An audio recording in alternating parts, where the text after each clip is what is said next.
मेरा नाम गीता है। मेरा एक ही भाई था और मैं सब बहन भाइयों से छोटी थी। मेरी 2 बहनें मुझसे बड़ी थी जिनकी शादियां हो चुकी थी और अब भाई की शादी हो रही थी, जिसकी सबसे ज़्यादा खुशी मुझे थी क्योंकि जब से बहनों की शादी हुई थी मैं घर में अकेली रह गई थी और भाभी के आ जाने से मेरा दिल लग जाना था। यही सोच कर मैं बहुत खुश थी। मैंने भाई की शादी के हर फंक्शन पर भाभी के साथ बैठकर फ़ोटो खिंचवाई थी, लेकिन जो कुछ विदाई के बाद मेरी आंखों ने देखा मुझे यकीन नहीं आ रहा था। भाभी दुल्हन बनी बरामदे में बैठी थी। जब सब मेहमान जा चुके थे मुझे लगा माँ कहेंगी तुम अपनी भाभी को इसके कमरे में छोड़ आओ, लेकिन माँ ने मुझे ऐसा कुछ नहीं कहा, बल्कि मेरे बाबा ने भाई को अपने कमरे में बुलाया। मेरा भाई जो अपनी खूबसूरत सी दुल्हन को देखकर मुस्कुरा रहा था, बाबा के बुलाने पर खामोशी से उनके कमरे में चला गया। मैं भाभी के पास ही बैठकर बातें करने लगी। वह भी बहुत अच्छी मिजाज की लग रही थी। मुझसे मेरी पढ़ाई के बारे में सवाल और जवाब करने लगी। मैं उस वक्त 12वीं क्लास में पढ़ रही थी। मैं भाभी को अपने दोस्तों के बारे में बताने लगी, इधर उधर की बातें करने लगी, लेकिन उनकी नज़रें बार बार सामने बाबा के कमरे के बंद दरवाजे पर जाकर टिक जाती। माँ भी अपने कमरे में जाकर सो गई। बस मैं ही भाभी के साथ बैठी थी। मुझे यह बात भी समझ नहीं आ रही थी कि माँ इतनी जल्दी क्यों सोने चली गई थी। हालांकि माँ शादी पर बहुत खुश थी, लेकिन जब से विदा होकर भाभी घर आई थी उनका मूड मुझे बहुत ख़राब लग रहा था, इसलिए आते ही मुंह फुलाकर अपने कमरे में चली गई। मुझे समझ नहीं आ रहा था कि माँ को घर आते ही हुआ क्या है। भाभी भी कुछ चुप चुप सी थी। मेरी शादीशुदा बहनें भी ख़राब मूड में थी। आधे घंटे बाद सामने कमरे का दरवाज़ा खुला। भाई बड़े गुमसुम से कमरे से बाहर आए थे और मुझे भाभी के पास बैठे देखकर कहने लगे, तुम सोने नहीं गई? अपने कमरे में जाओ, जाकर अपने कमरे में सो जाओ। मुझे भाई की बात पर बड़ी हैरानी हुई कि वह कैसे रूखे से लहजे में बात कर रहे हैं, लेकिन उसके बाद जो बात भाई ने भाभी से कही वह सुनकर मुझे हैरत का झटका लगा। भाई कहने लगे, काव्या तुम बाबा के कमरे में जाओ, वह तुम्हें बुला रहे हैं। मैं जो अपने कमरे की तरफ जा रही थी मेरे कदम वहीं रुक गए। मैं बेतभी पलट कर देखा, भाभी भी भाई को हैरत से देख रही थी कि वह उनसे क्या कह रहे हैं। अपनी शादी की पहली रात भला कौन सी दुल्हन सजी सवरी ससुर के कमरे में जाती है। एक बात और कि मेरी माँ और मेरे बाबा अलग अलग कमरों में सोते थे। इससे पहले कि मैं देखती कि भाभी क्या जवाब देती हैं, भाई ने मुझे अपने कमरे में भेज दिया। मैंने अपने कमरे में आकर दरवाज़ा बंद कर लिया, लेकिन मैं इतनी भी छोटी नहीं थी कि इन बातों को समझ ना सकती। मैं कमरे में तो आ गई थी, लेकिन मेरा पूरा ध्यान बाहर था। मैं पहले तो अपने बेड पर बैठ गई कि आखिर बाबा ने भाभी को अपने कमरे में क्यों बुलाया है। मैं कुछ देर तो अपने कमरे में बेचैन सी रही, लेकिन उसके बाद मैं अपने कपड़े चेंज करके अपने कमरे का दरवाज़ा ज़रा सा खोला। जो कुछ मुझे अपने सामने नज़र आया तो वह मुझे उलझन में डाल गया था। भाई बाहर नहीं थे और भाभी बाबा के कमरे से निकली थी और बेइंतहा रो रही थी। तकरीबन 2 घंटे बाद मैं उन्हें अपने कमरे से झांक कर देखा तो रोते हुए भाभी अपने कमरे में चली गई। न जाने क्यों, लेकिन मेरा दिल मुरझा गया था। मेरी भाभी खूबसूरत होने के साथ साथ मासूम सी भी थी। पता नहीं क्या वजह थी, क्यों रो रही थी न जाने क्यों, लेकिन मुझे रात भर चैन से नींद नहीं आई थी। मुश्किल से सुबह 4 बजे के बाद मैं सोई। मेरी आंखें तेज़ आवाज़ से खुली थी। मैं हड़बड़ा कर उठ बैठी। मुझे लगा माँ किसी पर चिल्ला रही है। मैं हैरान थी कि सुबह सुबह माँ क्यों चीख रही है। मैंने झट से चादर उतार कर साइड में रखी और तेज़ी से कमरे से बाहर निकली, लेकिन सामने का मंजर देखकर दंग रह गई। माँ मेरी नई नवेली भाभी पर चिल्ला रही थी, कह रही थी कि मुझे ज़ुबान चलाने वाली औरतें बिल्कुल पसंद नहीं है। खबरदार, जो तुमने आज के बाद मुझे किसी बात का जवाब दिया, जाओ जाकर किचन में नाश्ता बनाओ। मैं अपनी माँ का यह रूप देखकर बहुत हैरान परेशान थी। मेरी शादीशुदा दोनों बहनें भी अपने पति और बच्चों के साथ वहाँ मौजूद थीं। मुझे बहुत ज़्यादा हैरानी हो रही थी। नई नवेली दुल्हन के साथ मेरी माँ ऐसा व्यवहार कैसे कर सकती है। मैं तेज़ी से आगे बढ़ी और माँ से कहा कि नाश्ता मैं बना देती हूँ।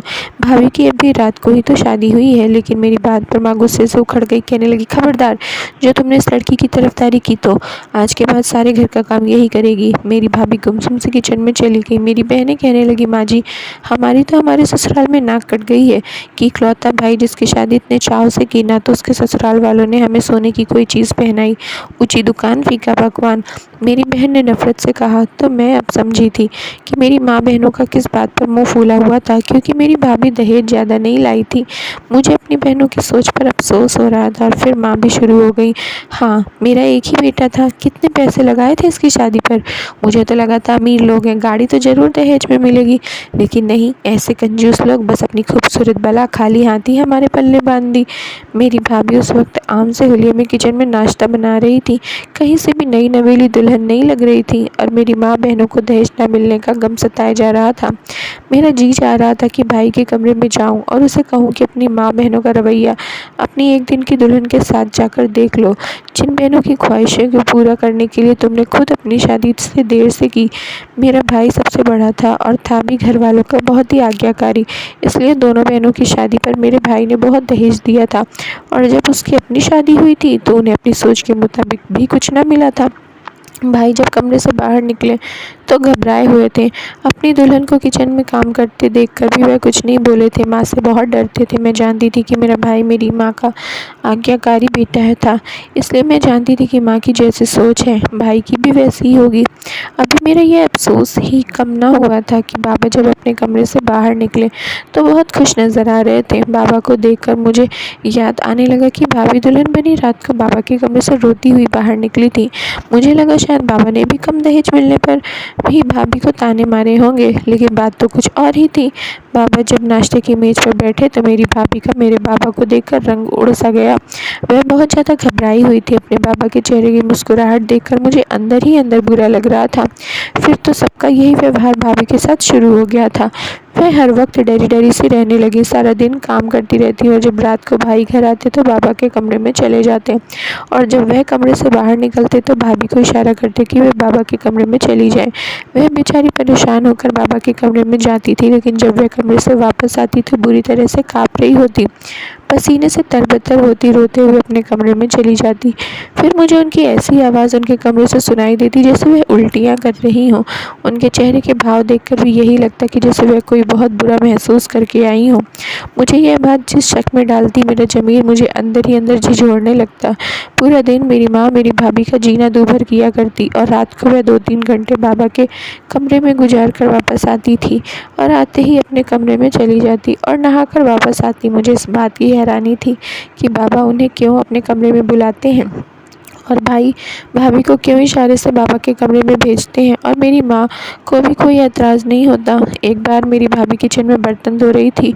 मैं अपने कमरे में थी, लेकिन मुझे भाभी की फ़िक्र सताने लगी। उनकी आंखों में चमकते हर वक्त के आंसू मुझे बहुत दुख देते थे कि क्या दहेज न देना औरत का इतना बड़ा अपमान है। मैंने घड़ी देखी तो रात के 1:30 बज रहा था। जानती थी कि सब सो चुके होंगे, इसलिए मैं किचन में चली गई ताकि भाभी की कुछ मदद कर दूँ।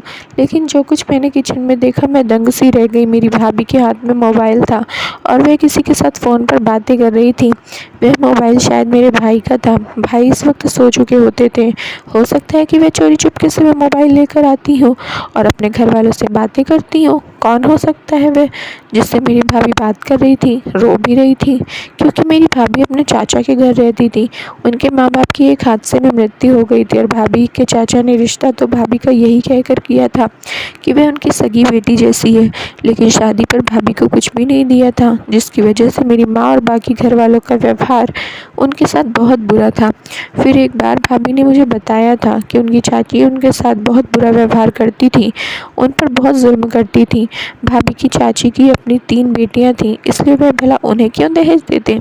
जो कुछ भी मेरी भाभी के बाबा का हिस्सा था वह सब उनके चाचा अपने कब्जे में कर चुके थे। वह बेचारी तो वहाँ से भी जुल्म ही सहती आई थी, लेकिन वह इस वक्त किससे बात कर सकती थी, क्योंकि उनकी शादी के बाद उनके चाचा चाची ने तो पलट कर भी नहीं देखा था कि वे किस हाल में हैं। फिर मुझे यह भी लग रहा था कि जिससे वह बात कर रही हैं वह कोई मर्द है। मेरी भाभी के साथ यहाँ भी कोई अच्छा सलूक नहीं हो रहा था। मेरा दिल उनके बारे में सोच सोच कर दुखता रहता था, लेकिन जो बात मुझे शक में डाल रही थी वह यह थी कि मेरी भाभी इस वक्त जिससे बात कर रही हैं वह कोई मर्द था। मेरी भाभी उसे कह रही थी कि मुझे यहाँ से ले जाओ, तुम नहीं जानते कि ये लोग मेरे साथ कैसा सलूक करते हैं और वह व्यक्ति जो मेरा ससुर है वह किस कदर घटिया इंसान है। काश कि जो जुल्म वह मेरे साथ करता उसकी बेटी भी वह सब सहे तो उसे पता चले। यह बात सुनकर मैं वहीं से पलटकर अपने कमरे में आ गई। न जाने वह व्यक्ति कौन था जिससे मेरी भाभी बात कर रही थी और बाबा ऐसा क्या करते थे भाभी के साथ। मुझे बाबा की हरकत खुद भी पसंद नहीं थी, लेकिन जिस तरह से मेरी भाभी रोते हुए बद्दुआ दे रही थी, मेरी रूह तक कांप गई थी। फिर मैंने सोचा कि बाबा यह क्यों नहीं सोचते कि जो कुछ वे भाभी के साथ कर रहे हैं, अगर मेरी बहनों के ससुर भी उनके साथ करें तो क्या वे बर्दाश्त करेंगे। और मेरा भाई क्या बिल्कुल बेगैरत हो चुका है जो खुद अपनी पत्नी को अपने बाप के कमरे में भेजते हैं।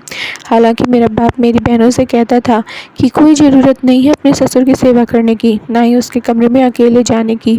मेरी दोनों बहनें बहुत तेज थी, अपने ससुराल वालों को नचा कर रखा हुआ था, पति भी उनके काबू में थे और जब यहाँ आती तो भाभी की शामत लाई रखती थी। हर वक्त उन्हें दहेज न लाने के ताने देती रहती थी।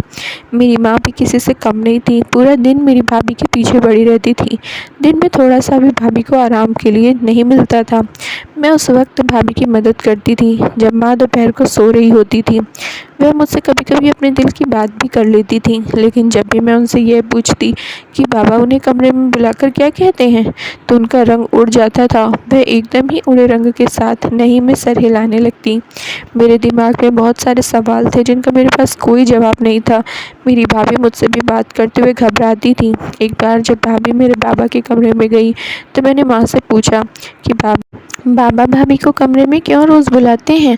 मेरी बात सुनकर मेरी माँ मुझे जहर भरी नज़रों से देखने लगी और कहती, मुंह बंद रखा करो अपना, खबरदार जो दोबारा ऐसा कोई भी सवाल मुझसे पूछा भी तो। मुझे माँ पर भी हैरानी होती थी कि वह क्यों कुछ नहीं बताती। मैं अपनी भाभी की वजह से बहुत परेशान रहने लगी थी। एक बार मैंने सोच ही लिया कि मैं भी देखूंगी कि आखिर बाबा के कमरे पर भाभी के साथ करते क्या हैं। मेरा भाई मेरे बाप से बहुत डरता था, इसलिए जो बात बाबा कह देते कभी उसके खिलाफ नहीं जाता था। एक दिन जब भाभी कमरे में गई, कुछ देर बाद मैं भी बाबा के कमरे में जाने के बहाने से उठ गई कि जाकर देखूं तो मेरी माँ ने मुझे फ़ौरन से रोक दिया। कहने लगी, खबरदार जो तुम कमरे में गई तो। मैंने कहा, माँ मैं क्यों नहीं जा सकती, मुझे बाबा से काम है। माँ ने कहा, जब तक तुम्हारी भाभी कमरे में है तुम कहीं नहीं जाओगी, चलो जाओ अपने कमरे में। एक रात तक जो कुछ मेरी आंखों ने देखा मैं सोच भी नहीं सकती थी। मैं रात को किचन में जाने लगी, मुझे प्यास लग रही थी, लेकिन जैसे ही मैं बरामदे में से होती हुई किचन की तरफ जाने लगी, सामने का दरवाज़ा खुला हुआ था। मैं यह सोचने लगी कि रात के समय दरवाज़ा किसने खोला है। मैं जब दरवाजे से बाहर आई तो मेरी भाभी आंगन से होते हुए छत की तरफ जा रही थी। मैं यह सोच रही थी कि इस वक्त वह छत पर क्या करने जा रही हैं। मैं भी उनके पीछे चली गई, लेकिन जैसे ही मैं छत पर पहुंची मैंने छुपकर देखा कि मेरी भाभी एक जवान लड़के के गले लगकर रो रही थी। यह देखकर तो मैं सांस लेना ही भूल गई थी। वह उस व्यक्ति से ये भी कह रही थी कि मुझे यहाँ से ले जाओ, मुझे यहाँ नहीं रहना। कौन था वह व्यक्ति, भाभी का क्या लगता था, कोई आशिक। मैं वापस लौट आई, मैं बहुत घबराई हुई थी। यह सब क्या हो रहा था। एक तरफ तो मेरी भाभी जुल्म सह रही थी और दूसरी तरफ यह कौन सा रूप था उनका जो मैं देख रही थी। मुझे कुछ भी समझ में नहीं आ रहा था। पहले तो मैंने सोचा कि सबको जगाकर भाभी की असलियत बता दूं। मैं जैसे ही बरामदे से अंदर आई थी अपने कमरे में वापस जा सकूं तो सामने मेरा भाई खड़ा था। भाई को देखकर तो मेरा हार्ट फेल ही हो गया। वह मुझसे कहने लगे, तुम इस वक्त यहाँ क्या कर रही थी। मैं तो परेशान सी हो गई कि क्या बोलूँ। मुझे घबराहट हो रही थी, इसलिए ताज़ी हवा लेने के लिए बाहर आ गई थी। वे कहने लगे, अच्छा ठीक है, यह बताओ तुम्हारी भाभी कहाँ है, पूरे घर में नज़र नहीं आ रही। यह सुनकर तो मैं और भी घबरा गई कि क्या कहूँ और क्या नहीं। मैं भी सोच ही रही थी कि भाभी भी आ गई। भाई को देखकर तो भाभी के होश उड़ गए थे, लेकिन मैंने उन्हें बचा लिया। मैंने कहा, मैं और भाभी दोनों ही बाहर आंगन में बैठे थे। मेरी बात सुनकर भाभी कुछ दंग सी रह गई थी और कहने लगी कि हाँ मैं इसके साथ ही आंगन में थी। मेरा भाई संतुष्ट सा हो गया। उस वक्त तो मेरी भाभी अपने कमरे में चली गई, लेकिन अगले दिन मेरी भाभी मेरे कमरे में आकर मेरा धन्यवाद करने लगी कि मैंने उसे बचा लिया। मैंने कहा, कोई बात नहीं। फिर मैंने उनसे पूछ ही लिया कि वह छत पर क्यों गई थी और जो व्यक्ति छत पर था वह कौन था। कहने लगी, वह मेरा भाई है जिसे चाचा ने बचपन में ही घर से निकाल दिया था ताकि वह बड़ा होकर कहीं अपना हिस्सा ही ना मांग ले। मेरा भाई कहीं छोटी मोटी नौकरी करता था, इसलिए मेरी मदद नहीं कर सकता था, लेकिन अब वह खुद को सेटल कर चुका है और अब मैं बहुत जल्दी यहाँ से वापस चली जाऊँगी। मुझे भाभी की बात सुनकर हैरानी हो रही थी। मैंने कहा कि आपने पहले बताया नहीं कि आपका कोई भाई भी है। वे कहने लगी, मैं क्या बताती, इस घर में आते ही मुझ पर जुल्म और सितम शुरू हो गए थे। मुझे तो लगा था कि मेरी कठिनाइयाँ शादी के बाद ख़त्म हो जाएंगी, लेकिन मेरे लिए तो हर जगह कठिनाइयाँ ही कठिनाइयाँ हैं। मैंने पूछा कि क्या आप मेरे भाई को छोड़ देंगी? कहने लगी, हाँ, तुम्हारा भाई मेरे लिए बोलता ही नहीं है, कोई आवाज़ ही नहीं उठाता है, मैं ऐसे इंसान के साथ क्या ज़िंदगी गुजारूँ? उनकी बात तो सही थी। फिर कहने लगी, तुम्हारे बाबा भी अच्छे इंसान नहीं हैं, मैं वह सब नहीं कर सकती। मैंने कहा, बाबा आपसे क्या करवाते हैं? मेरी बात पर वे कहने लगी कि किसी दिन खुद जाकर देख लेना। मैंने भाभी से कहा कि आज मैं आपके कपड़े पहनकर बाबा के कमरे में जाऊंगी, आप मेरे कमरे में खुद को बंद कर लेना। वह मेरी बात मान गई। रात को भाभी के कपड़े पहनकर मैं उनके कमरे में चली गई, लेकिन मैंने घूंघट में अपना चेहरा छुपा लिया। मुझे देखकर मेरे बाबा यही समझे कि मैं भाभी हूँ। मेरे बाबा ने कहा कि मैं काला जादू सीख रहा हूँ, इसलिए मुझे ये जिंदा मुर्गियाँ काट कर दो, मुझे इनका खून ग्लास में डाल कर दो। यह सुनकर मेरे भी होश उड़ गए। मेरा बाप कौन सा काला जादू सीख रहा था? बाबा ने 3 जिंदा मुर्गियाँ निकाल कर कहा कि इसे काट कर इसे गिलास में डाल कर दो, वह मैं पी लूँगा। फिर वह बोले कि आज आखिरी जादू है, उसके बाद जो चाहूँगा आत्माओं से करवा सकता हूँ। यह कहकर वह कुछ उल्टा सीधा पढ़ने लगे, लेकिन मैंने मुर्गियों के साथ ऐसा वैसा कुछ नहीं किया, क्योंकि मैं नहीं चाहती थी कि मेरा बाप कोई ऐसा कालू जादू सीखे। शायद भाभी की वजह से घबराती थी, उल्टियाँ करती थी, नहाती थी। मुझे भी यह सब सोचकर धिक्कार की भावना आ रही थी। मैं यह काम कभी भी नहीं कर सकती थी। मैंने अपना दुपट्टा ऊपर किया तो बाबा देखकर दंग रह गए। मैंने कहा, मैं भाभी को अपने कमरे में ज़बरदस्ती बंद करके खुद जानबूझकर यहाँ आई थी, ताकि आपको इस गलत खेल से रोक सकूं। मैंने कहा, बाबा, यह बहुत बड़ा पाप है, ऐसे गलत मंत्र पढ़कर आप पापी हो गए हैं। मैं रो रो कर उन्हें समझाने लगी तो वह खामोश हो गए। कहने लगे, मैं बहक गया, इसलिए सीखना चाहता था ताकि मैं दौलत कमा सकूं। मेरे समझाने का नतीजा यह निकला कि बाबा इस काम से पीछे हट गए। फिर मैंने अपनी भाभी से यह कहा कि वे अपने भाई की शादी मुझसे करवा दें। मैं अपने घर वालों से यही कहूँगी कि अगर आपने भाई भी पर जुर्म किया तो उसका बदला आपका भाई मुझसे लेगा। भाभी को मेरी सलाह पसंद आई। इस तरह मेरी शादी अपनी भाभी के भाई से हो गई। मेरे घर वालों का व्यवहार भी भाभी के साथ ठीक हो गया। मेरी थोड़ी सी अकल इस्तेमाल करने से 2 घर बस चुके थे। मैंने अपनी भाभी का घर बचा लिया था और उन्हें जुल्म से छुटकारा भी मिल गया था। धन्यवाद दोस्तों, उम्मीद करती हूँ आप लोगों को स्टोरी पसंद आई होगी। तो जल्दी से लाइक कर दीजिए और चैनल पर नए हैं तो सब्सक्राइब ज़रूर कर लीजिए। और हाँ, अपनी राय हमें कमेंट बॉक्स में ज़रूर दीजिए। बाय, मिलते हैं नेक्स्ट मज़ेदार कहानी में।